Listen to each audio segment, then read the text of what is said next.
انما المؤمنون اخوة.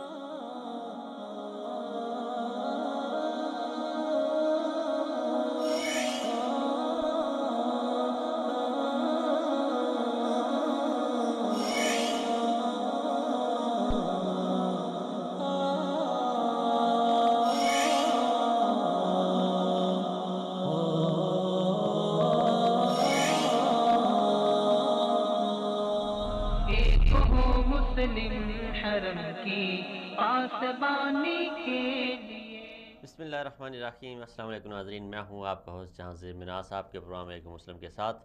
آج ہم بات کریں گے اپنے پروگرام میں، جیسے کہ میں نے پچھلے پروگرام میں بھی بتایا تھا کہ غازی علم الدین شہید 31 اکتوبر 1929 ان کی یوم شہادت، اور اس کے حوالے سے سب سے پہلے اگر ہم بات کر رہے ہیں تو ہم بات کریں گے پاکستان میں T20 کرکٹ 8 سال پہلے جہاں سے کرکٹ کھیل پاکستان کے میدانوں سے اجڑ گیا تھا، ختم ہو گیا تھا، چھین لیا گیا تھا، وہیں سے کھیل یہ شروع ہوا. اور ہم اپنے پروگرام کے آخری مرحلے میں بات کریں گے کہ پاک فوج کیسے اتحاد امت کی رائے ہموار کر سکتی ہے. اس سلسلے میں ہمارے ساتھ مختلف مہمان موجود ہوں گے. پروگرام کے پہلے حصے میں ہمارے ساتھ سپورٹس جرنلسٹ عبدالرحمن رضا صاحب ہوں گے. پروگرام کے دوسرے حصے میں ہمارے ساتھ موجود ہوں گے سینئر صحافی مظہر برلاس صاحب. ہم ان سے بات کریں گے غازی علم الدین کی شہادت کے بارے میں. اور تیسرے حصے میں ہمارے ساتھ دفاعی تجزیہ نگار تزین اختر صاحب ہوں گے. ہم ان سے بات کریں گے کہ پاک فوج کیا کردار ادا کر سکتی ہے اتحاد امت میں. کہا جاتا ہے کہ جن ملکوں میں کھیل کے میدان آباد ہوتے ہیں وہاں اسپتال ویران ہو جاتے ہیں. اس میں کوئی شک نہیں کہ کھیل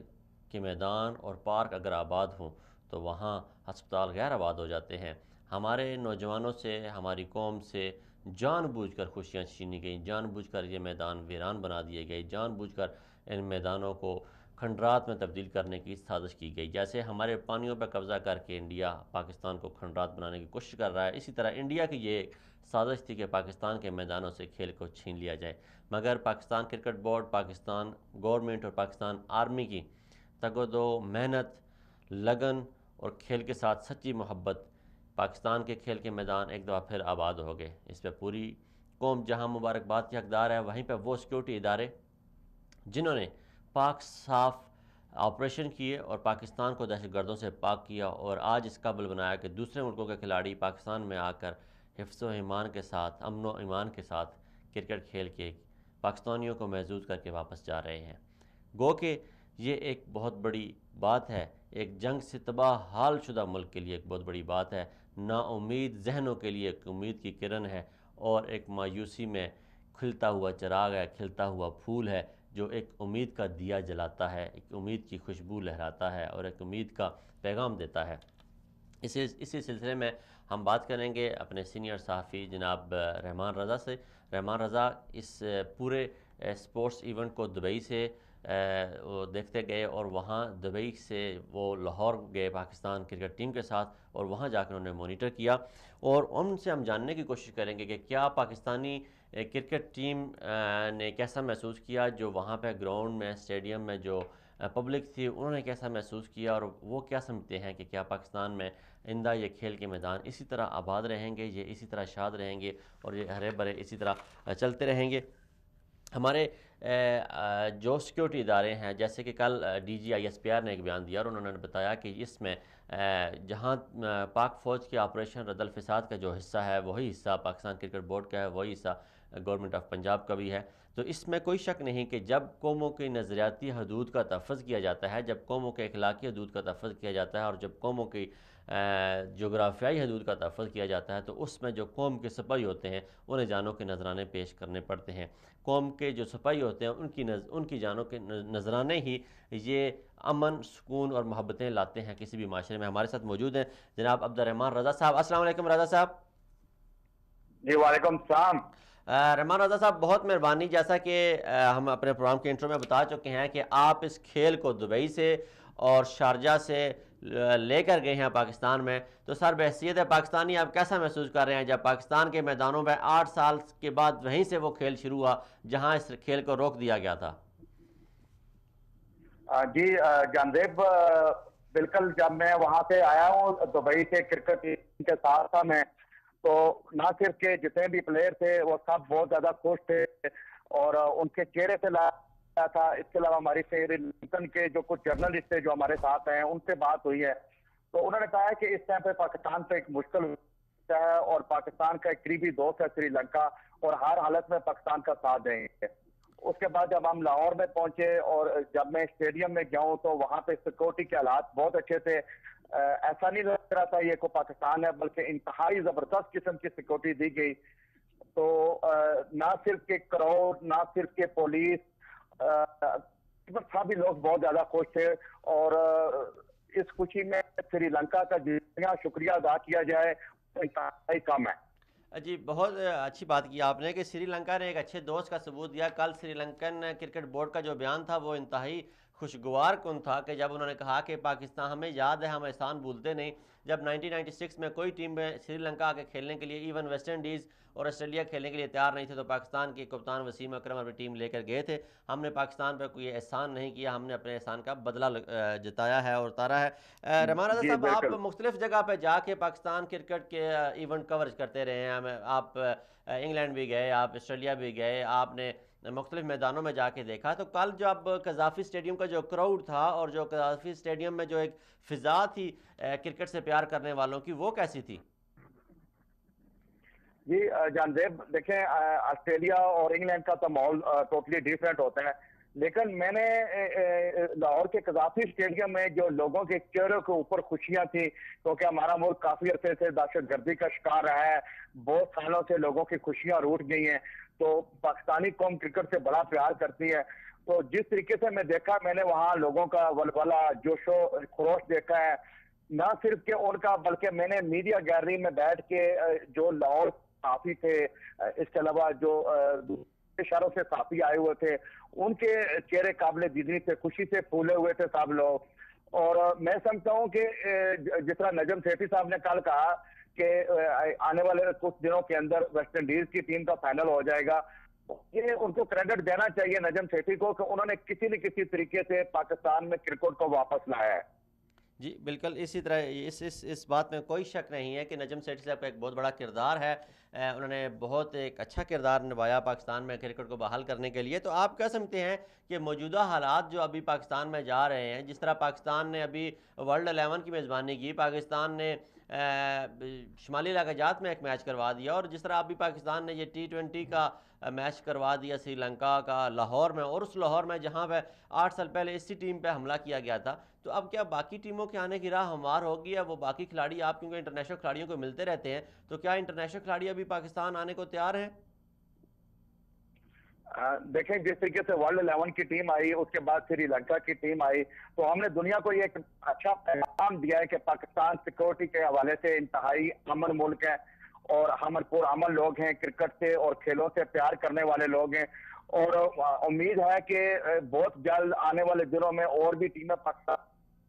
کریں گی, اور کم از کم Australia, New Zealand, India, England, یہ 4 ایسی ٹیمیں, ساؤتھ افریقہ, یہ ان 4-5 ٹیموں میں سے کسی ایک بڑی ٹیم کا آنا پاکستان میں بہت ضروری ہے. اور اگر ایک ٹیم آ گئی تو انشاءاللہ ہمیشہ کے لیے پاکستان کرکٹ کے لیے دروازے کھول جائیں گے. چلیں, تو آپ پھر ہم بات کرتے ہیں کہ آپ مختلف ٹورز پہ جاتے رہتے ہیں, جو پاکستان میں سیکیورٹی کے حالات تھے, کل آپ کو کیسا لگا وہ؟ دیکھیں گراؤنڈ تک پہنچنے کے لیے ہمیں تقریباً مختلف مراحل سے گزرنا پڑا. تقریباً 8 جگہ سے چیکنگ کی جاتی رہی ہے, شناختی کارڈ ہم نے ہاتھ میں رکھے ہوئے تھے, لیکن جو سب سے پہلی چیک پوسٹ تھی جہاں سے ہم شٹل میں بیٹھ رہے تھے, میری خوشی کا ٹھکانہ نہیں رہا جب ایک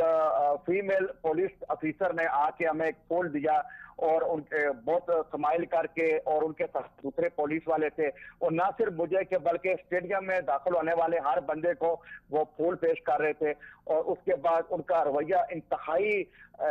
پیار کرنے والا تھا. لیکن پورے اسٹیڈیم کے اندر تک جانے تک ہمیں کسی قسم کی کوئی دقت نہیں ہوئی. شیٹر سروس کا بہت اچھا بندوبست تھا, اور میں یہاں پہ کریڈٹ دینا چاہوں گا پنجاب پولیس کو,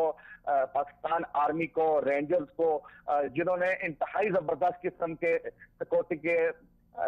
فراہم کی پاکستان اور سری لنکا کی ٹیم کو. چلیں, تو رحمان رضا صاحب, کل اگر اس سارے مجموعی صورتحال کو دیکھا جائے تو ایک وہاں ناخوشگوار واقعہ بھی ہوا ہے. کچھ منچلوں نے, کچھ عمران خان کے جیلوں نے وہاں کچھ نعرے لگانا ایسے شروع کر دیے جسے نہیں لگانے جانے چاہیے تھے. کھیل کو سیاست سے الگ رہنا چاہیے. لیکن جو پولیس کا رویہ تھا وہ بھی تو قابل مذمت ہے. کیا ان پورے گراؤنڈ میں سے کچھ نوجوانوں کو پکڑ کے مار پیٹنا کیمرے کے سامنے اور دنیا کو ایک ایسا میسج دکھانا کہ ہم ایک سفسٹیکیٹڈ نیشن نہیں ہے یا مہذب قوم نہیں ہے, تو یہ کیا طریقہ ٹھیک تھا؟ آپ اسے کیسے دیکھتے ہیں؟ جی جناب, یہ جو پولیس کا رویہ تھا, جتنا ہم ان کی تعریفیں کر رہے ہیں, لیکن ایک ناخوشگوار واقعہ آیا جب یہ نعرے لگنے شروع ہوئے تو نہ صرف کہ ایک ایسا ماحول بن گیا, پورا اسٹیڈیم ایک دم میں نعرے لگانا شروع ہو گیا, لیکن وہ ایک دو بندوں کے پکڑ کے انہوں نے جس طریقے سے وہاں پہ ان سے مار کٹائی کی, وہ ان کا طریقہ کار بہت غلط تھا. حالانکہ دوسرے ملکوں میں بھی ایسا ہوتا رہتا ہے, لیکن وہاں پہ سیکورٹی کے لوگ ان کو لے کے باہر چلے جاتے ہیں. باہر ان کے ساتھ کیا کرتے ہیں کیا نہیں وہ الگ بات ہے, لیکن آپ کی بالکل بات صحیح ہے کہ نہ صرف کہ پوری دنیا میں اس ٹائم پہ میچ دیکھے جا رہے تھے, اور یہ انتہائی قابل مذمت واقعہ ہے جس کا جتنا افسوس کم از کم اس طریقے سے نہیں کرنا چاہیے تھا. کیونکہ ٹھیک ہے پنجاب میں حکمران پارٹی ان کا وزیر اعلیٰ ہے, ان کی گورنمنٹ ہے, سارا کچھ ہے, لیکن اس کے باوجود ایسا واقعہ نہیں ہونا چاہیے تھا. آپ کیا سمجھتے ہیں کہ جب اب پاکستان میں کرکٹ بحال ہو رہی ہے, کرکٹ واپس آ رہی ہے ہمارے میدانوں میں, ہمارے نوجوان خوش ہو رہے ہیں, پاکستانی عوام خوشی سے جھوم اٹھی ہے, تو کیا گورنمنٹ کو یہ نہیں چاہیے کہ جو کرکٹ گراؤنڈ کی سیکیورٹی کے جو مامور لوگ ہیں انہیں کوئی اسپیشل کورس کرائے جائیں, انہیں ٹریننگ دلوائی جائے, امریکہ, آسٹریلیا یا دوسرے ممالک جن میں جہاں کرکٹ پھلتی پھولتی ہے, ایون دبئی میں, تو وہاں کی سیکیورٹی اداروں سے کچھ سکھایا جائے کہ کس طرح ڈیل کرنا ہے ان کے ساتھ گراؤنڈ کے اندر, اور گراؤنڈ کے بعد اپنے روایتی طریقے سے ڈیل کر لیں, کوئی مشکل نہیں ہے. ویسے میرا خیال ہے کہ پاکستان کی سیکورٹی جو خاص کر کے آرمی ہے ان کو کسی جگہ سے ٹریننگ لینے کی بھی ضرورت نہیں ہے, وہ ماشاءاللہ بہت ایکسپرٹ ہیں, لیکن پھر بھی پرائیویٹ سیکورٹی ایجنسیوں سے رابطہ کر کے لیا جا سکتا ہے. کیونکہ ہم نے دیکھا ہے کہ دبئی کے اندر, آسٹریلیا کے اندر جو اسٹیڈیم کے اندر اور ارد گرد جو لوگ ہوتے ہیں وہ پولیس والے نہیں ہوتے بلکہ پرائیویٹ سیکورٹی ایجنسیوں کے لوگ ہوتے ہیں. اگر ان کی خدمات لی جائیں تو ان کا رویہ بھی بہتر ہوتا ہے. آپ کو پتہ ہے کہ پنجاب پولیس کی ابھی تو یونیفارم کچھ چینج ہوئی ہے, کچھ بہتری لگی ہے, ورنہ پنجاب پولیس کی یونیفارم دیکھو بندے کو تو ویسے ڈر لگ جاتا ہے, وہ ایک دہشت کی علامت سمجھا جاتا ہے. تو اس سے بہتر ہوتا ہے کہ اگر آپ آرمی کے بجائے اور پولیس کے بجائے پرائیویٹ سیکورٹی ایجنسیوں سے رابطہ کر کے ایسے لوگوں کو سامنے لایا جائے تو میرے خیال میں یہ زیادہ بہتر رہے گا. بہت شکریہ رحمان رضا صاحب, بہت شکریہ, اور آپ کو بھی بہت مبارک ہو, کیونکہ مجھے یاد ہے کہ جب ہم پی ایس ایل کا میچ دیکھ رہے تھے دبئی میں بیٹھ کے, شارجہ میں بیٹھ کے, اور شارجہ کا اسٹیڈیم جب فل ہو گیا اور تھینک یو شارجہ لکھا آیا اس ٹی وی اسکرین پہ, تو یقیناً مجھے وہ لمحہ یاد ہے کہ جب آپ کی بھی آنکھیں اشکبار تھیں اور میری بھی, اور ہم یہ دعا کر رہے تھے کہ یا اللہ ایسا موقع آئے کہ ہمارے پاکستان میں بھی یہ دوبارہ کرکٹ کے گراؤنڈ سجیں, اور ہماری یہ جو پاکستانی قوم جنون کی حد تک جس چیز سے پیار کرتی ہے یہ انہیں اپنے گراؤنڈ میں دیکھنے کو ملے. بہت شکریہ, اور ایک دفعہ پھر میں یہاں پہ نجم سیٹھی اور باقی اداروں کا شکریہ ادا کروں گا اور مبارکباد دینا چاہوں گا کہ جن طریقے سے انہوں نے پاکستان میں کرکٹ کی بحالی کے لیے اقدام کیے, اور ہم پر امید ہیں کہ جس طرح کرکٹ کی بحالی کے لیے اس قوم نے, اس سیکیورٹی اداروں نے اور پی سی بی نے اقدام کیے, اٹھائے اور واپس کرکٹ کو پاکستان میں لے کے آئے, ہم امید کرتے ہیں کہ اسی طرح پاکستان کی عوام کے باقی معاملات میں, اسکول, اسپتال, کالج, سیکیورٹی انتظامات میں, وہ پاکستانی عوام کے چہروں پہ خوشیاں لانے کے لیے باقی ادارے بھی اسی طرح کام کریں گے اور پاکستانیوں کو خوشیاں دیں گے, اور اسی طرح پاکستانیوں کو شاد رکھنے کی کوشش کریں گے. یہ نہ صرف کرکٹ ایک حصہ ہے, ایک اہم حصہ ہے, کیونکہ ہم اس سے انکار نہیں کر سکتے کہ پاکستانی قوم کا ایک بہت لگاؤ ہے کرکٹ کے ساتھ, ایک ایسا کھیل ہے جو جنون کی حد تک پاکستانیوں میں رچ بس گیا ہے. لیکن پاکستانی اب اسکول بھی چاہتے ہیں, کالج بھی چاہتے ہیں, یونیورسٹیاں بھی چاہتے ہیں, صحت بھی چاہتے ہیں, امن و امان بھی چاہتے ہیں, ٹیکس فری نیشن بھی بننا چاہتے ہیں, دنیا میں ترقی کرتی ہوئی قوم بھی بننا چاہتے ہیں, صحت کی عالمی سہولیات پاکستان کے اندر چاہتے ہیں, تاکہ ہمارے حکمران جو لندن میں جا کے اپنا علاج کرواتے ہیں انہی کی طرح عام ایک پاکستانی جات اسے اتنا امیر کر دیا جائے کہ وہ بھی جا کے لندن میں علاج کرائے, یا پھر پاکستانی اسپتالوں کی جو صورتحال ہے وہ اتنی بہتر کر دی جائے کہ عام پاکستانی کے ساتھ ساتھ ہمارے عمرا, ہمارے حکمران بھی اپنا علاج پاکستان کے اسپتالوں میں کروائیں. ناظرین کرام, پچھلے پروگرام میں ہم نے بات کی تھی کہ جو توہین رسالت کا موضوع تھا اور قادیانیوں کا جو موضوع تھا اس پہ ہم بات کر رہے تھے, تو میں نے آپ سے یہ وعدہ کیا تھا کہ اگلے پروگرام میں ہم انشاءاللہ غازی علم الدین شہید کی زندگی پہ کچھ بات کریں گے, ان کی جو وجہ بنی تھی راجپال کو قتل کرنے کی وہ بات کریں گے. تو اس پروگرام کے دوسرے حصے میں ہم اس پہ بات کرتے ہیں کہ راجپال ایک ہندو تھا اور اس نے ایک کتاب شائع کی لاہور میں, اس کتاب کا جو مصنف تھا اس نے اس کا نام نہیں بتایا. بڑا لوگوں نے پوچھا, اس پہ بڑا احتجاج ہوا. جب احتجاج ہوا تو انگریز گورنمنٹ کے پاس وہ کیس گیا اور انگریز گورنمنٹ نے راجپال کے خلاف مقدمہ درج کیا اور جب وہ مقدمہ انگریز گورنمنٹ کے پاس گیا تو وہ مقدمہ اس لیے خارج کر دیا گیا کہ توہین مذہب کے حوالے سے وہ کوئی بات نہیں کر سکتے تھے یا قانون سازی نہیں کی گئی تھی. تو اسی سلسلے میں ہم نے آج اپنے پروگرام میں ایک سینئر صحافی جناب مظہر برلا صاحب کو دعوت دی اور ان کا بہت شکریہ مظہر صاحب, آپ نے وقت نکالا اور ہمارے ساتھ ہیں آپ. جی السلام علیکم. جی آپ کا شکریہ. وعلیکم السلام سر. سر آپ غازی علم الدین شہید کا جو میسیج تھا, جو انہوں نے کام کیا اور جس کام کے لیے وہ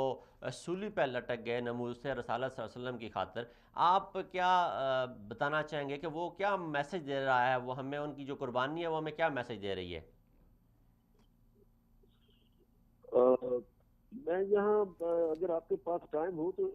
کیا کچھ سناتا چلوں؟ جی آپ بات کر سکتے ہیں سر. پہلے جو آپ کا سوال ہے اس کا جواب دے دوں کہ یہ جو قربانی ہے غازی علم الدین شہید کی, یہ ہمیں درس دیتی ہے کہ ہمیں ناموس رسالت پہ کبھی بھی کسی موڑ پر بھی سمجھوتا نہیں کرنا چاہیے.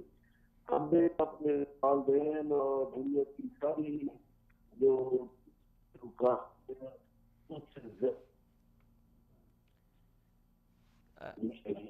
مطلب صاحب آپ کی آواز کٹ رہی ہے, شاید آپ کی طرف کوئی سگنل کا مسئلہ ہے, آپ کی آواز کٹ رہی ہے سر. کال دوبارہ کرتے ہیں آپ کو, کال آپ کی آواز کٹ رہی تھی, اس دوبارہ کال کر لیتے ہیں. میں بات کر رہا تھا کہ جب انگریز گورنمنٹ کے پاس وہ کیس گیا تو انگریز نے وہ کیس خارج کر دیا یہ کہہ کر کہ آج تک توہین مذہب کا یا توہین رسالت کے حوالے سے قانون سازی نہیں کی گئی بر صغیر کے قانون میں, اس لیے سے کوئی سزا نہیں دی جا سکتی. لاہور کے نوائی قصبے یا شہر کی ایک رنگ محل کے علاقے میں ایک 15 سالہ نوجوان 3 دسمبر 1908 کو وہ پیدا ہوا اور اس کا نام علمو تھا. کسی کو کوئی کیا پتا تھا کہ یہ علمو بڑا ہو کر غازی علم الدین بنے گا اور اپنے خاندان کا نام روشن کرے گا. اس کا السلام علیکم مظہر صاحب. جی وعلیکم السلام. جی سر, اب آپ کی آواز ٹھیک آ رہی ہے, آپ اپنی بات کنٹینیو کریں سر.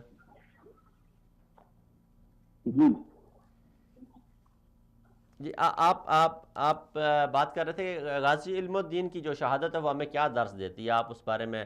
بتانا چاہ رہے تھے.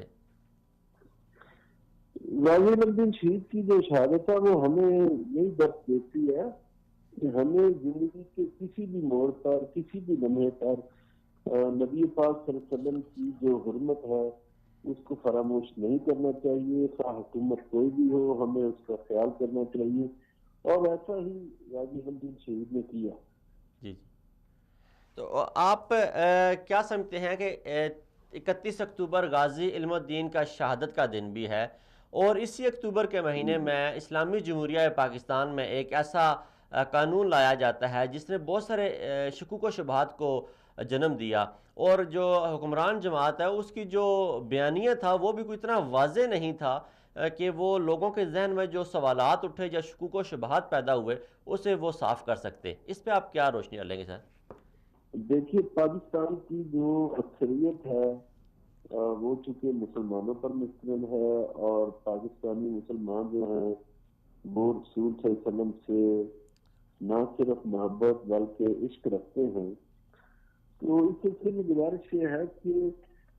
یہ قانون سازی کا عمل ایک آیا سامنے, اور ہمارے جو ایک باطل حریت ہے شیخ رشید احمد, انہوں نے بے نقاب کیا. حالانکہ اس ایوان میں مولانا فضل الرحمان بھی تھے, ان کی پارٹی کے اراکین بھی تھے, جماعت اسلامی کے اراکین بھی تھے, لیکن گزارش یہ ہے کہ اب جن لوگوں نے بھی یہ حرکت کی اس پہ ایک کمیٹی بنی تھی راجہ ظفر الحق کی قیادت میں جی, اور راجہ ظفر الحق اس کمیٹی کی رپورٹ کو دبا کر کیوں بیٹھے ہوئے ہیں؟ راجہ صاحب خود اس جرم کا شکار ہو رہے ہیں کیونکہ یہ ناموس رسالت کا مسئلہ ہے, اور نبی پاک صلی اللہ علیہ وسلم سے لوگوں کا عشق ہے, اور وہ اپنے عشق کی وجہ سے اس رپورٹ کو چاہتے ہیں کہ منظر عام پر آئے. اور حکومت کی بھی بہتری یہی ہے کہ وہ اس رپورٹ کو منظر عام پر لائے. لیکن میں اس کے ایک بیک گراؤنڈ میں دینا چاہتا ہوں، کیونکہ علامہ ڈاکٹر طاہر القادری صاحب نے کہا تھا ایک دن کے یہ میاں نواز شریف نے جو خفیہ معاہدہ کر رکھا ہے مغربی طاقتوں سے، یہ اس کا شخصانہ ہے یہ ترمیم. تو میں اس کو تھوڑا سا ماضی سے جوڑنے کی کوشش کروں گا کہ جب پنجاب میں اس دفعہ 2013 کے الیکشن کے بعد حکومت آئی مسلم لیگ نون کی، تو انہوں نے آتے ہی ضرور اسلام پر پابندی لگا دی. ٹھیک ہے. اور اس پابندی کا جو شکار ہوئے وہ بہت سے نعت خان ہوئے، بہت سے نوحہ خان ہوئے، بہت سے درود پڑھنے والے، بہت سے سلام پڑھنے والے. وہ بیچارے بغت ہوتے رہے اور بہت سے اس میں کئی نامی گرامی لوگ بھی شامل تھے. پھر ایک احتجاجی تحریک شروع ہوئی. لوگوں نے کہا کہ بھئی یہ تو مسئلہ نہیں ہے، یہ مسلمان ملک ہے، یہاں درود اسلام پڑھنے پر پابندی کیسے لگائی جا سکتی ہے. اور میں خود اس تحریک کا حصہ رہا. ٹھیک ہے. تو اس لیے میں سمجھتا ہوں کہ یہ ناگہانی کی جو کوششیں ہیں یہ وقتاً فوقتاً مغربی طاقتیں اپنے اعلیٰ کاروں سے کرواتی رہتی ہیں، اور یہ جس نے بھی کیا ہے وہ مغربی طاقتوں کا اعلیٰ کار ہے. اور اگر اس بات کو قوم سے چھپایا گیا تو یہ ایک مجرمانہ غفلت کا مظاہرہ ہوگا. اور میں سمجھ رہا ہوں کہ وہ جو کمیٹی ہے جو راجہ ظفر الحق کی قیادت میں بنائی گئی تھی وہ اس وقت مجرمانہ غفلت کا مظاہرہ کر رہی ہے. صحیح صحیح. یہ مظہر صاحب پچھلے ہمارے پروگرام میں ایک انجینئر افتخار چودھری تھے، جدہ میں بڑا عرصہ وہ کام کرتے رہے اور میاں نواز شریف کے وہ بڑے قریبی ساتھی سمجھے جاتے رہے تھے. اب وہ تحریک انصاف میں چلے گئے ہیں. انہوں نے بتایا کہ انہیں وہ یا تو وہ آئینی شاہد ہیں یا انہوں نے کسی سے سن رکھا ہے کہ میاں نواز شریف صاحب نے اس خواہش کا بھی اظہار کیا کہ اگر ہم قادیانیوں والی شرک آئین سے نکال دیے تو ہمارے بہت سارے قرضے معاف ہو سکتے ہیں. اور راجہ ظفر الحق صاحب نے انہیں اس کام کرنے سے روکا. اب اسی کمیٹی میں راجہ ظفر الحق صاحب اور احسن اقبال صاحب اور مشاہد اللہ صاحب ہیں. ایک کمیٹی جو بنی ہے فیکٹ فائنڈنگ، انہوں نے ذمہ داروں کا تعین کرنا ہے. تو کیا یہ ذمہ داروں کا اگر تعین نہ کر پائے اور کوئی ایسی قانون سازی قومی اسمبلی میں نہ بن پائی کہ جس سے ایسے اقدام کی روک تھام کی جا سکے کہ آئندہ ایسا کوئی فعل نہ کر سکے، کوئی ایسی جسارت نہ کر سکے کہ اس ناموس رسالت کے قانون کے ساتھ کوئی کھیل سکے، تو اس کے لیے پاکستان کی صحافی جو برادری ہے وہ کیا سرگرم عمل ہے؟ بالکل سرگرم عمل ہے. اور میں سمجھتا ہوں کہ یہ جو کام ہے یہ صحافت سے بھی بڑھ کر ہے، یہ کسی بھی شعبے سے بڑھ کر ہے. صحیح. ہماری نبی پاک صلی اللہ علیہ وسلم سے جو محبت اور عشق ہے وہ تو ہماری زندگیوں سے بھی افضل ہے. تو لہذا یہ تو سوال ہی پیدا نہیں ہوتا کہ پاکستان کا کوئی صحافی بھی اس سے چپ رہے. پاکستان کے صحافی بھی عشق رسول میں مبتلا ہیں اور عشق رسول کے قائل ہیں اور محبت رسول کے قائل ہیں اور رسول پاک کی حرمت کے قائل ہیں. لہذا صحافی بھی یہ کام کر رہے ہیں. اس سلسلے میں کل ایک نیشنل پریس کلب میں پروگرام بھی ہو رہا ہے ان کی یاد میں، اور میں آپ کو بتاتا چلوں کہ اس میں ہم نے ایک ایسے شخص کو صدارت کی زحمت دی ہے، پیر سید شمشان بخاری کو، کرما والا شریف کے جو گدی نشین ہیں، کہ جن کے خاندان کا مرید تھا غازی رمضان شہید کا خاندان. تو لہذا ایک روحانی نسبت کے اعتبار سے ہم نے سید شمشان بخاری کو دعوت دی ہے. اب یہ جو آپ کا پہلا سوال تھا، جو پہلا حصہ تھا سوال کا کہ تعین ہونا چاہیے، میرے بھائی تعین تو ہو چکا ہے، کمیٹی ملزمان تک پہنچ چکی ہے. اب یہ مجھے پتہ ہے ان ناموں کا، میں یہاں نہیں بتاؤں گا کیونکہ ایتھیکلی یہ غلط ہے. اس لیے ایتھیکلی غلط ہے کہ یہ کام راجہ ظفر الحق صاحب کو کرنا چاہیے. راجہ ظفر الحق صاحب کیوں مجرم بن رہے ہیں، اپنی آخرت کیوں خراب کر رہے ہیں؟ وہ اپنی دنیا اور آخرت دونوں خراب کر رہے ہیں. اس لیے کہ انہیں نام دینا چاہیے جو ذمہ دار ہے جس نے یہ کام کروایا. ہمیں قرضے معاف کرانے کے لیے یا کسی اور مقصد کے لیے ایسا کام نہیں کرنا چاہیے جس سے ہمارے مذہب پہ، ہمارے نبی پہ کوئی حرف آئے. ٹھیک ہے مظہر صاحب، جب ہم بات کرتے ہیں آپ نے کہا کہ یہ اخلاقیات کے خلاف ہے کہ میں اس بندے کا نام لے لوں، لیکن کیا اگر ہم نام چھپائیں گے تو ہم بھی مجرم نہیں ہوں گے شرعی طور پہ؟ دیکھیں جی، بالکل آپ کی بات صحیح ہے، وقت آنے پر ہم نام بھی لے دیں گے، ابھی تو ہم یہ کہہ رہے ہیں، ٹھیک ہے، مطالبہ کر رہے ہیں کہ راجہ ظفر الحق صاحب یہ نام دے آئے سامنے، وہ اپنی آخرت کو بچائیں، ٹھیک ہے، ورنہ ہم تو شمع رسالت کے پروانے ہیں، ہم تو نام بھی لے آئیں گے، ہم تو ابھی ان کو موقع دے رہے ہیں کہ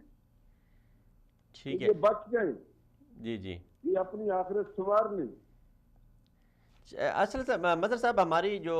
قومی یادداشت ہے وہ بڑی کمزور ہے۔ اگر ہم دیکھیں تو اس موجودہ جو حکومت ہے، اس نے جتنی اس قانون کے ساتھ یا اس کے جو وزراء ہیں انہوں نے جو اس قانون کے ساتھ جتنا کھلواڑ کیا ہے، شاید پاکستان ماضی کی کسی حکومت نے ایسا نہیں کیا۔ تو کیا ہم یہ سمجھتے ہیں کہ میرا اور آپ کا یہ فرض نہیں بنتا کہ ہم قوم کو یہ جب ہم جہاں میں اور آپ جیسے لوگ قوم کو یہ بتاتے ہیں کہ فلاں جگہ پہ کرپشن ہو گئی ہے، فلاں وزیر نے ایسا کر دیا ہے، فلاں مشیر نے اتنے کی کرپشن کی ہے، وزیر اعظم نے یہ کیا ہے، تو وہاں یہ ہماری ذمہ داری شرعی اور مذہبی ذمہ داری نہیں بنتی، اور اس کے رسول کا تقاضا نہیں ہے کہ ہم قوم کو بتائیں کہ کون کتنا جو ہے وہ اس قانون کے خلاف ہے؟ دیکھیے سر جی، میں اپنے قلم کا ذمہ دار ہوں، اپنی ٹھیک، زبان کا ذمہ دار ہوں، اپنی گفتگو کا ذمہ دار ہوں، بہت اچھا، اپنی تحریر کا ذمہ دار ہوں۔ صحیح بات ہے، الحمدللہ میں نے جتنی تحریریں لکھی ہیں یا جتنی گفتگو کی ہے، ٹھیک، میں اس پہ نادم نہیں ہوں۔ ٹھیک ہے مجھے جی، فخر ہے کہ میں ہمیشہ شان اہل بیت بیان کرتا ہوں، مجھے فخر ہے میں رسول اللہ پاک صلی اللہ علیہ وسلم کی حرمت بیان کرتا ہوں، اور ان کی حرمت کے بارے میں جو کوئی ایسی کاروائیاں ہوتی ہیں انہیں بے نقاب بھی کرتا ہوں، ان کو برا بھلا بھی کہتا ہوں۔ ٹھیک اور ہے، اگر مجھے اس مقصد کے لیے کبھی زندگی میں جان بھی قربان کرنی پڑی تو میں تو اپنی جان سے گریز نہیں کروں گا، چونکہ میرے نزدیک یہ صحافت، یہ دنیا داری، یہ دنیا کی چیزیں، یہ سب ہیچ ہے، بے اور شک، میرے نزدیک رسول صلی اللہ علیہ وسلم کا عشق میرے لیے مثمر ہے۔ بے شک جی، میری دنیا اور مولانا آخرت، ظفر علی خان نے کہا تھا نا، جب تک کٹ مروں میں خواجہ یسرب کی حرمت پر، خدا شاہد ہے کہ کامل میرا ایمان ہو نہیں سکتا۔ بہت مہربانی مظہر صاحب، بہت شکریہ، آپ نے وقت دیا۔ ناظرین اکرام، ہم اس موضوع کو آگے لے کے چلیں گے اور اس پہ مزید انشاءاللہ اسی پہ ہم گفتگو کریں گے، لیکن ہمارے ساتھ ابھی تھوڑی دیر میں ہمیں تہزین اختر صاحب جوائن کریں گے اور ہم ان سے بات کریں گے۔ جیسے میں نے آپ کو پہلے بتایا تھا کہ آج ہم پروگرام کے تیسرے حصے میں یہ بات کریں گے کہ پاکستانی جو امن مشن ہے، جو پاکستانی فوج ہے، وہ اتحاد امت کی کیسے راہ ہموار کر سکتی ہے، کن کن ممالک میں پاکستانی فوج اپنا کردار ادا کر رہی ہے، اور کن ممالک کی اسلامی ممالک کی فوج کو وہ ٹریننگز دے رہی ہے، اور اس ٹریننگ سے اور اس جو سلسلہ پاکستانی فوج کا ہے، جہاں جہاں جو وہ ڈپوٹیشن پہ جاتے ہیں، یا پاکستانی بیک ڈور ڈپلومیسی کیسے کی جا سکتی ہے بذریعہ فوج، کیونکہ ہماری فوج مختلف اسلامی ممالک میں اور تقریباً تمام اسلامی ممالک میں ایک اچھا نام رکھتی ہے، اور الحمدللہ پاکستانی فوج ایک اپنا مقام بناتی جا رہی ہے، دوبارہ اپنے اثر و رسوخ بناتی جا رہی ہے خطے میں۔ تو کیا پاکستانی فوج اس قابل ہے کہ وہ اسلامی دنیا کی کمان سنبھالے؟ کیا پاکستانی فوج اس قابل ہے کہ اسلامی اتحاد کی کمان سنبھالے؟ اور کیا ہم یہ سمجھتے ہیں کہ پاکستانی فوج اس قابل ہے کہ پاکستانی فوج اتحاد امت کی راہ ہموار کرتے ہوئے جتنے اسلامی ممالک ہیں ان کے اتحاد کی سربراہی کرے؟ کیونکہ پاکستان ہی وہ اسلامی دنیا کا وہ واحد ملک ہے جس کے پاس سب سے بڑی فوج ہے، پاکستان ہی وہ اسلامی دنیا کا واحد ملک ہے جس کے پاس ایٹمی طاقت ہے، پاکستان اسلامی دنیا کا وہ واحد ملک ہے جس کی فوج کے پاس بہترین اور جدید ترین میزائل ٹیکنالوجی ہے۔ اسی پہ ہم بات کریں گے۔ ہمارے ساتھ ہیں دفاعی تجزیہ نگار جناب تہزین اختر صاحب۔ السلام علیکم سر۔ جی وعلیکم السلام۔ سر بہت مہربانی، آپ نے وقت دیا، آپ کی بڑی نوازش۔ آپ کیا سمجھتے ہیں کہ پاکستان فوج جو ہے، جو امن مشن پاکستان مختلف ممالک میں بھیجتے ہیں، اور مختلف اسلامی ممالک کی جو فوج ہے وہ پاکستان آ کے ٹریننگ لیتی ہے پاکستان فوج سے، تو اس سلسلے میں پاکستان جو ہے اتحاد امت یا اتحاد بین المسلمین میں کیا کردار ادا کر سکتا ہے؟ جی بالکل، پاکستان دیکھیے اس کا جو قیام ہے وہ تھا کہ یہاں پہ ایک اسلامی حکومت قائم کی جائے گی، ریاست قائم کی جائے گی جہاں پہ اسلام کا بول بالا ہوگا، اور پاکستان اپنے آپ کو اسلام کا قلعہ بھی کہتا ہے، لہذا پاکستان کی خارجہ پالیسی کا یہ حصہ ہے کہ تمام اسلامی ممالک کے ساتھ اچھے خوشگوار برادرانہ تعلقات رکھے جائیں گے، اور مزید اس میں یہ ہے کہ جو ٹیکنالوجی اور جو کامیابی پاکستان حاصل کرے گا اس میں دوست ممالک کو بھی شامل کیا جاتا ہے۔ کئی شعبوں میں ہم نے اسلامی ممالک کی مدد بھی کی ہے، ان کو ٹیکنالوجی میں بھی مدد دی ہے، ایجوکیشن میں بھی مدد دی ہے، ڈیفنس میں بھی پاکستان بہت مدد کرتا ہے۔ تو اس لیے میں سمجھتا ہوں کہ پاکستان کا جو کردار ہے، ابھی ایک اور چیز آپ دیکھیں کہ جب بھی کسی مسلم ملک میں کوئی مصیبت آتی ہے یا کوئی آفت آتی ہے تو پاکستان کے جو مسلمان ہیں، پاکستان کے جو لوگ ہیں، وہ اس پہ احتجاج بھی کرتے ہیں، ان کی مدد کے لیے بھی وہ کوششیں کرتے ہیں، اور حکومت پاکستان بھی اپنا رد عمل دیتی ہے۔ تو اس لیے پاکستان کا کردار جو ہے یہ پوری امت مسلمہ میں ایک مددگار کے طور پہ، ایک دوست کے طور پہ جانا جاتا ہے۔ ٹھیک ہے، تو پاکستان فوج جو ہے وہ اپنا ایک وقار جو تھا، کچھ عرصہ پہلے ہم نے دیکھا کہ پاکستان کے GHQ کے سامنے پاکستانی جنرلز کو وردی میں مار دیا جاتا تھا، شہید کر دیا جاتا تھا۔ تو اب ایک پاکستانی فوج جو ہے وہ اس نے ضرب عضب سے اور مختلف آپریشن سے، رد الفساد سے اپنا ایک کھویا وقار بحال کیا ہے ملک میں۔ تو ملک میں وقار بحال کرنے کے ساتھ ساتھ پاکستان فوج نے خطے میں بھی ایک اپنا اثر و رسوخ قائم کر لیا ہے۔ تو کیا پاکستانی فوج جو ہے، جو ایک مسلمان قوتوں کی ایک فوج بنی ہے، اس کی کمان تو آلریڈی پاکستان کے پاس ہے، تو کیا پاکستان اسلامی دنیا کی سربراہی کرنے کے لیے بھی تیار ہے؟ پاکستان فوج اس حوالے سے بھی کوئی آپ کیا سمجھتے ہیں، آپ کی کیا رائے ہے؟ میری رائے میں پاکستان تمام ممالک کے لیے اپنی خدمات وہ پیش کرتا ہے، اور پاکستان ہر وقت تیار رہتا ہے۔ جو مسلمان ملک بھی مدد طلب کرے گا کسی بھی شعبے میں، اس میں دفاع بھی شامل ہے، پاکستان اس کے لیے تیار ہے۔ جہاں تک قیادت کی بات ہے، یہ ابھی جو اتحاد بنا ہے اس کی خواہش آئی تھی سعودی عرب کی طرف سے، اور پاکستان نے اس پہ پھر لبیک کہا، اور سعودی عرب کا تو ویسے بھی حرمین شریفین کی وجہ سے پاکستان جو ہے وہ بڑا احترام کرتا ہے۔ تو پاکستان ہر وقت تیار ہے کسی بھی مسلمان ملک کو کسی بھی شعبے میں جس میں پاکستان کو مہارت حاصل ہے وہ مدد کرنے کے لیے تیار ہے۔ میرا یہ سوال تھا کہ پاکستان کیونکہ اسلامی دنیا میں ایک ایسا ملک ہے جس کے پاس بہترین فوج ہے، بہترین ٹیکنالوجی ہے، میزائل ٹیکنالوجی ہے، ایٹمی طاقت ہے پاکستان، تو کیا پاکستان کو آگے بڑھ کر یہ اسلامی دنیا کی جو قیادت ہے وہ اس کی کمان سنبھال لینی چاہیے، یا سنبھالنے کے لیے کوشش کرنی چاہیے، یا اتحاد امت کے لیے کوئی کردار ادا کرنا چاہیے جو مختلف اسلامی دنیا کی جو قیادت ہے نا، جی اس میں یہ سوال ذرا تھوڑا سا مجموعی نوعیت کا آ جاتا ہے۔ پرٹیکولر آپ یا تو افواج کے بارے میں پوچھنا چاہ رہے ہیں، یا جو فوجی اتحاد ہے؟ پاکستانی میرا تعلق صرف اور صرف افواج کے حوالے سے اس وقت میں آپ سے پتہ کر رہا ہوں کہ پاکستان فوج جو ہے، پاکستان فوج جو ہے، کیونکہ پاکستانی آپ کو پتہ ہے اردن کے لوگ بھی، اردن فوج بھی پاکستان سے ٹریننگ لیتی ہے، ایجپشن بھی لیتی ہے، سعودی عربیہ بھی لیتا ہے، اور یہ ترکی کے ساتھ بھی ہماری مشقیں ہوتی ہیں۔ تو ہم پاکستانی فوج جو ہے ایک بڑا اثر و رسوخ رکھتی ہے، تو پاکستان اس حوالے سے کیا کردار ادا کر سکتا ہے کہ اتحاد امت میں جو ہے پاکستانی فوج کیا کردار ادا کر سکتی ہے؟ دیکھیں، پاکستانی فوج پہلے نمبر پہ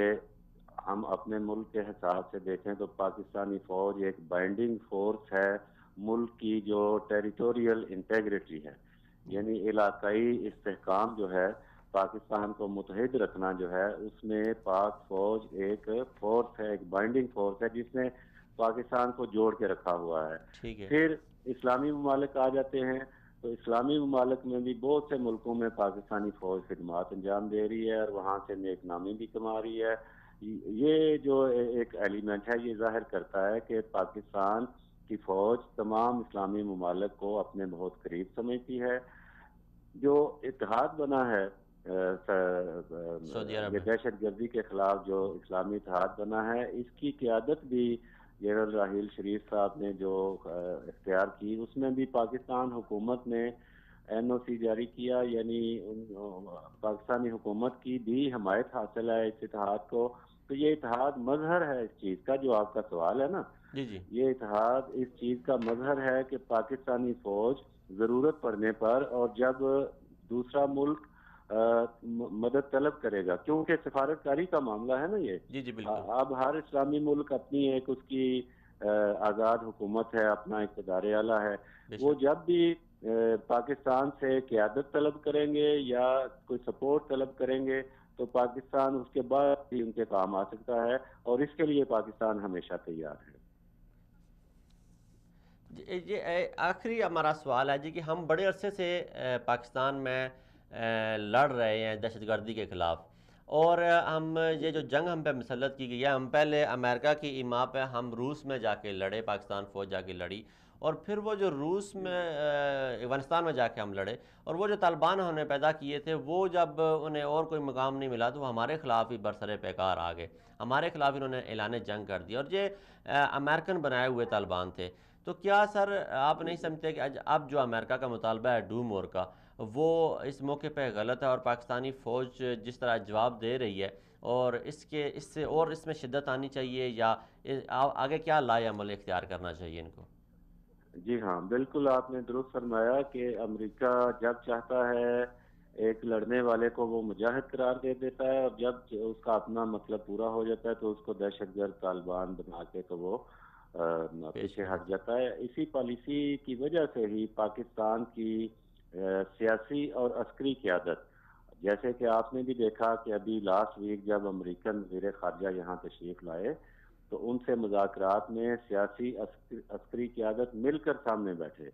اور ان کو یہ باور کروایا کہ آپ کی پالیسیاں جو ہیں وہ اب ہم اپنے اوپر منوعن آپ نافذ نہیں کر سکتے, ہماری بات بھی آپ کو سننا پڑیں گی. اور ہمارے آرمی چیف صاحب اس سے پہلے بھی کہہ چکے ہیں, اور اس میٹنگ میں بھی بات ہوئی کہ ڈو مور جو ہے وہ اب امریکہ کرے یا عالمی برادری کرے. پاکستان نے بہت نقصان اٹھا لیا ہے. پاکستان نے امریکہ کے حوالے سے بڑی اچھی پالیسی اپنا لی ہے, اور وہ یہ ہے کہ آپ کی ہر بات نہیں مانی جائے گی. جو انٹرنیشنل سفارتکاری میں برابری کے اصول کے تحت چلتا ہے کہ کچھ آپ اپنی بات منوا لیں, کچھ ہماری آپ مان لیں, یعنی کچھ لو اور کچھ دو, تو ہمارے جو مفادات ہیں ان کو بھی آپ واچ کرو. ابھی اگر آپ کے پاس ٹائم ہے تو میں آپ کو بتاؤں کہ اسی جو پاکستان نے ایک سٹینڈ لیا ہے مشترکہ عسکری سیاسی قیادت نے, اسی کی وجہ سے امریکہ نے پھر افغانستان میں خراسانی جو کہ اے ٹی ایس کا ماسٹر مائنڈ تھا اس کو ہلاک کیا ہے امریکہ نے. اور اب پاکستان نے مزید مطالبہ کیا ہے کہ اب جو ملا فضل اللہ ہے وہاں پہ اس کو بھی ہمارے حوالے کرو. تو یہ چیز جو ہے یہ آپ کے زیر نظر ہوگی. پاکستان نے اپنی پالیسی امریکہ کے حوالے سے بہتر کی ہے اور اس کے نتائج بھی سامنے آنا شروع ہو گئے ہیں. آپ کی بڑی گہری نظر ہے جی پاکستان کی سیاست پہ اور پاکستان کے حالات پہ, تو کیا آپ یہ سمجھتے ہیں, آپ نے پچھلی پالیسیوں بھی دیکھی, ہماری پالیسیوں میں تسلسل نہیں ہوتا, تو آپ کیا سمجھتے ہیں کہ اس پالیسی میں ہماری جو اب ہم نے امریکہ کے لیے اپنائی اس میں ایک تسلسل قائم رہے گا, ہم اس پہ قائم رہیں گے, یا کل انشاءاللہ کسی دباؤ تسلسل کے رہے گا. پیش نظر اس جی ہاں, سے ہمیں پیچھے ہٹنا پڑے گا؟ جی بالکل تسلسل رہے گا, کیونکہ ابھی بہت نقصان اٹھایا ہے اس ملک نے. اس میں جو نقصان ہوا ہے وہ پاکستانی فوج کے ہزاروں جوان جو ہیں اور افسر وہ شہید ہو چکے ہیں دہشت گردی کے خلاف جنگ میں, اور یہاں پہ جو مسائل بنے امریکہ کی وجہ سے, اور اسی طرح سویلین بھی بہت زیادہ نقصان ہوا ہے. تو ہماری سیاسی اور عسکری قیادت, باقی معاملات بے شک کچھ اور ہوں, لیکن ان دونوں چیزوں میں دونوں جو ہیں وہ مل کے چل رہے ہیں, اور امریکہ کے حوالے سے دونوں میں اتفاق ہے کہ ہم نے اب امریکہ کی ہر بات نہیں ماننی, اور اس کو جو جواب دینا ہے وہ ہمارا مشترکہ ہوگا. کیونکہ امریکہ ماضی میں یہ کرتا رہا ہے کہ سول اور ملٹری میں غلط فہمیاں پیدا کر کے اپنا الو سیدھا کر لیا, لیکن اب ہماری سول اور ملٹری میں کم از کم اس ایک نقطے کے اوپر اتحاد کر لیا ہے, جس کا مظاہرہ ہمیں گزشتہ ہفتے دیکھنے کو ملا. آخری سوال تزین صاحب کہ آپ کیا سمجھتے ہیں کہ کیوں پاکستان نے 60 سے 70 ہزار جانوں کی قربانی دی, 60-70 ارب ڈالر کا نقصان اٹھایا, تو دنیا ہماری ان قربانیوں کو کیوں ریکگنائز نہیں کرتی, انہیں مانتی کیوں نہیں ہے, کیوں ہم سے ڈو مور کا مطالبہ کیا جاتا ہے؟ یہ عسکری بنیادوں پہ ہماری ناکامی ہے یا سیاسی حکومت کی ناکامی ہے یہ کہ وہ دنیا کو اپنی جو قربانیاں وہ دکھا نہیں سکتے یا منوا نہیں سکتے؟ جی میں یہ سمجھتا ہوں کہ جو ہمارا پہلے نقصان ہوا ہے وہ یہاں پہ فرد واحد کی حکومت تھی, اس نے غلط طور پر ہمیں شامل کر دیا اس جنگ میں, جس کی وجہ سے ہم بہت نقصان اٹھانا پڑا. ٹھیک ہے. جب جمہوری حکومت آئی اور اس پہ غور و خوض ہوا تو پھر ہمارا نقصان اب آہستہ آہستہ کم ہونا شروع ہو گیا اور اب ہمیں کامیابیاں مل رہی ہیں. جیسے آپ نے آپریشن ضرب عضب اور ارد الفساد کی بھی بات کی. جو آپ کے سوال کا دوسرا حصہ کیا تھا؟ میں نے یہ کہا تھا کہ یہ جو ہم نے 60-70 ہزار جانوں کی قربانی دی اور 60-70 ارب ڈالر کا جو نقصان اٹھایا ہم نے دہشت گردی کی جنگ کی وجہ سے، یہ ہم دنیا سے ہاں، منوا کیوں نہیں سکتے؟ دنیا جو دنیا نہیں ہمیں ڈو مانتی. مور کا مطالبہ کیوں کرتی ہے؟ جی بالکل بالکل. اس میں دنیا میں امریکہ ہے زیادہ، اور امریکہ کے ساتھ یہ انڈیا ہے، افغانستان ہے. باقی جو ممالک ہیں وہ ہماری قربانیوں کو تسلیم کرتے ہیں. چین تسلیم کرتا ہے، روس تسلیم کرتا ہے، یورپ کے اہم ملک تسلیم کرتے ہیں. صرف امریکہ جو ہے وہ اس لیے تسلیم نہیں کرتا کیونکہ یہاں پہ سی پیک کی وجہ سے اور چین اور روس اور شنگھائی تعاون تنظیم کے میں پاکستان کے شامل ہونے سے امریکہ کے مفادات یہاں پہ سمٹ رہے ہیں، جس کی وجہ سے امریکہ پاکستان پہ دباؤ رکھنا چاہتا ہے. اس لیے وہ ڈو مور کا بھی مطالبہ کرتا ہے اور ہماری قربانیاں بھی نہیں مانتا. لیکن امریکہ سے ہٹ کے باقی دنیا کے جو ممالک ہیں وہ ہماری قربانیوں کو مانتے ہیں. مسئلہ صرف یہ ہے کہ امریکہ اکیلا ایک بہت بڑا اور اہم ملک ہے. پاکستان اس کو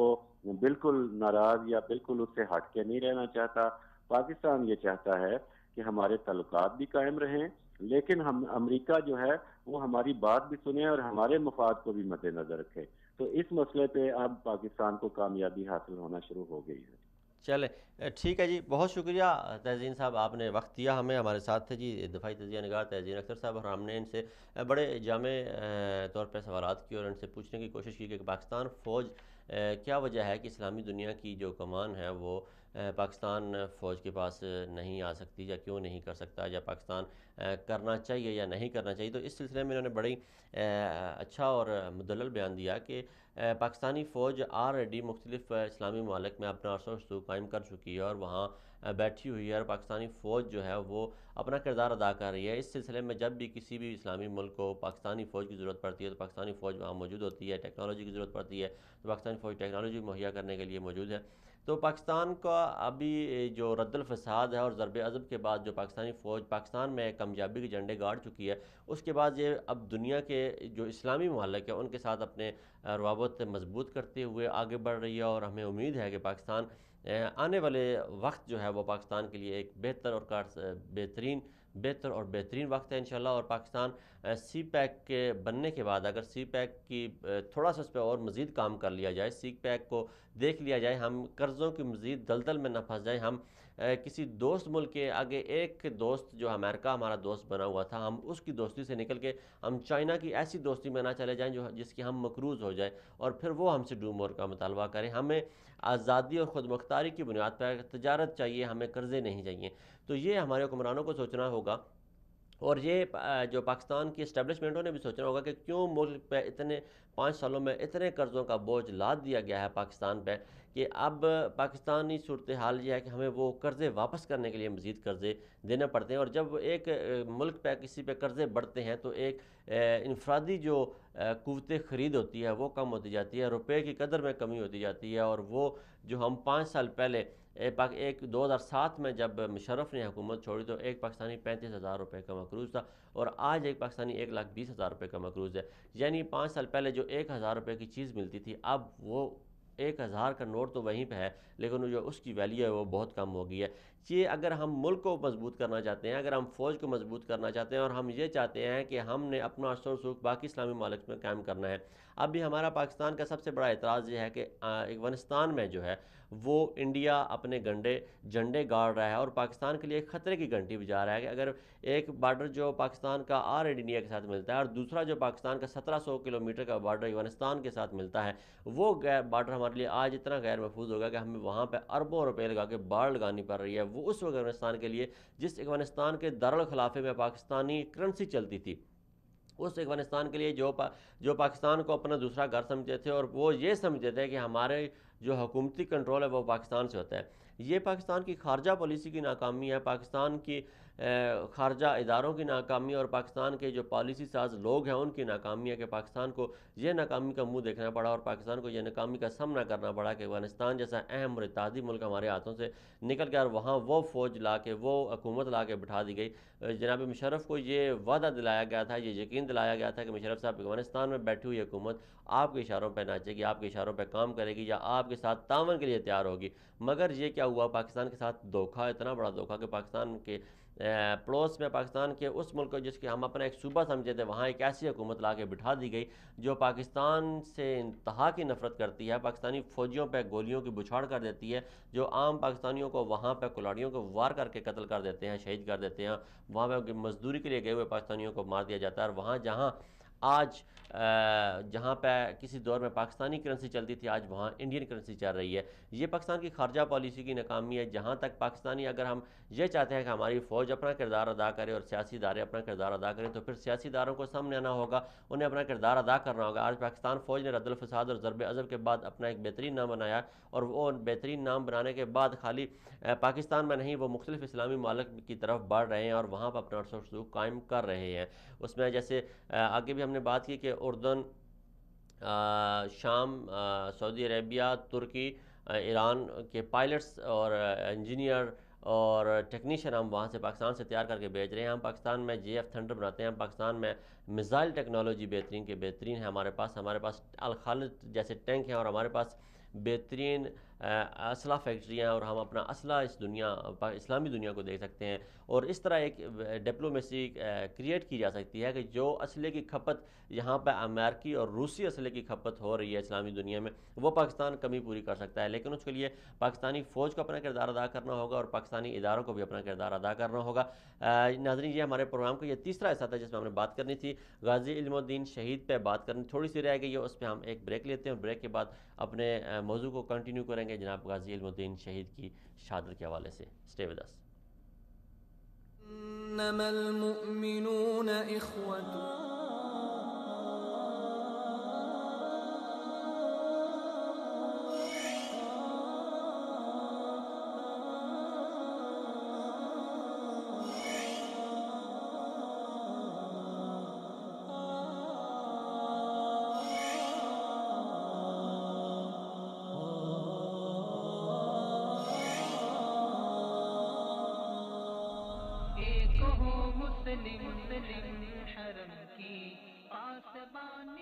welcome back after the break. ناظرین، بریک پہ جانے سے پہلے ہم بات کر رہے تھے غازی علم الدین شہید کے بارے میں، کیونکہ ہمارے پروگرام میں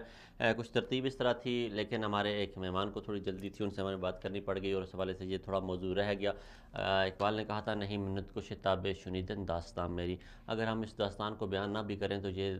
داستان کسی کے محتاج نہیں بیان کرنے کے، لیکن ہمارا یہ فرض ہے کہ ہم علم الدین شہید کے حوالے سے اپنی نوجوان نسل کو آگاہ کریں۔ میں بتانا چاہ رہا تھا کہ کسی کو کیا معلوم تھا کہ 3 دسمبر 1908 کو رنگ محل لاہور کے محلے میں پیدا ہونے والا نوجوان غازی علم الدین شہید بنے گا، اور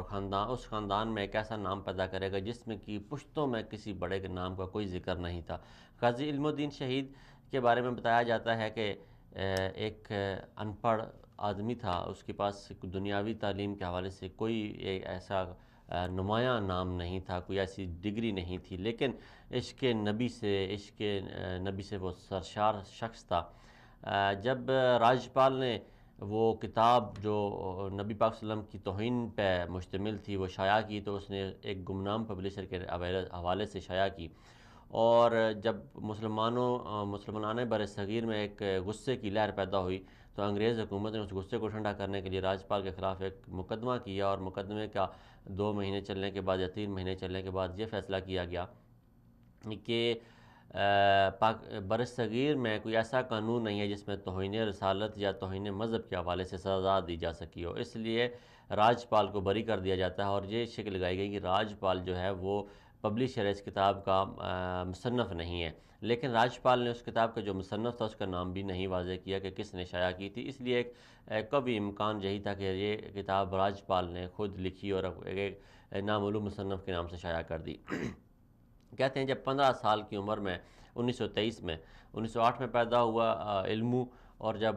15 سال کی عمر میں 1923 میں کہ ایک دن مسجد و نماز ادا کرنے جاتا ہے وہ رنگ محل کا علم، تو وہاں دیکھتا ہے کہ بزرگ جو ہیں وہ بڑی شدت سے رو رہے ہیں. ان سے پوچھتا ہے کہ بابا جی آپ کیوں رو رہے ہیں؟ تو وہ کہتے ہیں میری عمر 90 سال ہو گئی ہے، میں بہت بوڑھا ہو گیا ہوں، میرے ہاتھ کانپتے ہیں، میرا جسم ساتھ نہیں دیتا، نہیں تو میں راجپال کو جا کے اس کی دکان میں قتل کر دوں. وہ علمو وہاں سے نکلتا ہے اور اپنی ماں کے پاس جاتا ہے اور وہاں سے کہتا ہے ماں مجھے پیسے چاہیے، میں نے کوئی چیز خریدنی ہے. اور اس کی ماں کہتی ہے کہ تو نہ شراب پیتا ہے، نہ تو چرس پیتا ہے، نہ تو سگریٹ پیتا ہے، نہ تیرا کوئی نشہ ہے، نہ تیرے کوئی دوست جار ہیں، تو نے پیسوں کو کیا کرنا ہے؟ وہ کہتا ہے مجھے پیسے چاہیے، میں نے کچھ کرنا ہے. وہ ماں سے پیسے لیتا ہے اور جا کے چاقو ایک خنجر خریدتا ہے اور پھر راجپال کی دکان کا جائزہ لیتا ہے اور دیکھتا ہے کہ اس کے ساتھ سیکورٹی والے کھڑے ہیں، پولیس والے کھڑے ہیں. انگریزوں نے اس کے ساتھ، اسے خدشات تھی، اس کی جان کا خطرہ تھا، انگریزوں نے اسے تحفظ دینے کے لیے سیکورٹی اس کے ساتھ کھڑی کر دی. پھر ایک دن علمو موقع پا کے راجپال کو قتل کرتا ہے اور پھر وہ علمو سے غازی علم الدین بن جاتا ہے. غازی علم الدین کی سزا جو ہے وہ برقرار رہتی ہے. علامہ اقبال جا کے غازی علم الدین سے ملتے ہیں اور علم الدین سے کہتے ہیں کہ اے علم الدین تیرا مقدمہ قائد اعظم لڑے گا. پورے لاہور سے چندہ اکٹھا کیا جاتا ہے اور قائد اعظم محمد علی جناح کی خدمت میں وہ پیش کیا جاتا ہے، کیونکہ قائد اعظم اس وقت ایک مقدمے کے 1500 ریال فیس لیتے تھے، 1500 روپے فیس لیتے تھے. وہ 1500 روپے بہت بڑی ایک اماؤنٹ تھی اس زمانے میں. تو قائد اعظم محمد علی جناح نے کہا کہ میں، جب انہیں وہ فیس ان کے سامنے رکھی گئی تو انہوں نے کہا کہ میں بھی ایک عاشق رسول ہوں، میں اس مقدمے کی پیروی مفت میں کروں گا اور فیس نہیں لوں گا. قائد اعظم اس مقدمے میں بارہا پیش ہوئے اور قائد اعظم نے علم الدین سے کہا کہ ایک دفعہ آپ کہہ دیں کہ میں نے یہ قتل نہیں کیا. تو علم الدین نے کہا کہ میری زندگی میں، قائد اعظم محمد علی جناح میری زندگی میں اور تو کوئی کار نمایاں نہیں ہے، صرف ایک ہی کام ہے اور اس سے آپ منع کر رہے ہیں اور مجھے روک رہے ہیں کہ میں اس ایک کام سے بھی رک جاؤں اور اس کا جو میری بخشش کا ذریعہ بنے گا اس کا بھی میں انکار کر دوں. غازی علم الدین کی موت کی سزا سنائی جاتی ہے اور اس پہ اپیل کی جاتی ہے، اور جو اپیل میں دوبارہ وہ جج جو بیٹھتا ہے سپریم کورٹ میں وہ سزا کو برقرار رکھتا ہے. اور 19 سالہ غازی علم الدین شہید کو میاں والی کی سینٹرل جیل میں سزائے موت سنا دی جاتی ہے. اور 31 اکتوبر یعنی کل کا دن 31 اکتوبر 1929 کو غازی علم الدین کو تختہ دار پہ لٹکا دیا جاتا ہے اور پھر وہاں میاں والی کے قبرستان میں انہیں امانتی طور پر دفن کر دیا جاتا ہے. علامہ محمد اقبال جاتے ہیں، انگریز گورنر سے ملتے ہیں اور اسے کہتے ہیں میں یقین دہانی کرواتا ہوں تمہیں کہ کوئی امن و امان کا خطرہ نہیں ہوگا، کسی قسم کی کوئی امن و سکون کو، امن عامہ کو خطرہ نہیں ہوگا. علامہ اقبال جا کے خود غازی علم الدین شہید کی جو ہے وہ میت وہاں سے ریسیو کرتے ہیں میاں والی جیل سے اور اسے لاہور لایا جاتا ہے. تاریخ بتاتی ہے کہ بر صغیر کا سب سے بڑا جنازہ تھا.